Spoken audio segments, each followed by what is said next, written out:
Angad event. जब से तुझको देखा चढ़ा है बुखार है, तेरा ही जुनू सर पे सवार है। पंकज परशुरामपुर। बॉडी मेरी बटन मेरी स्किन है, मेरे लिए बोलो सिग्नल ग्रीन है। दिलवा के खाली बाटे रूम, मन करे फोटो ली जूम जूम कके जूम जूम कके जूम जूम कके जूम जूम कके जूम ओ कके जूम जूम कके जूम जूम कके जूम जूम कके zoom. Everybody get your hands up.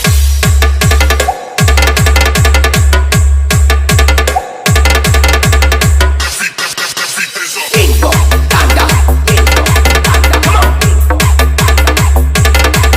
Come on. Come on. Angad event. वो मीठी मीठी बातें गजब की मुलाकातें, वो याद आती है रात जाने जा। पंकज परशुरामपुर। अब तू ही दिलो जामे जियो आसमां में, अकेली तू जहां में जाने जा जाने जा। आँखों में मेरे जा तू, कहो तो सितारे तोड़ेला तू। ओ देखो ही में लगे लू मासूम,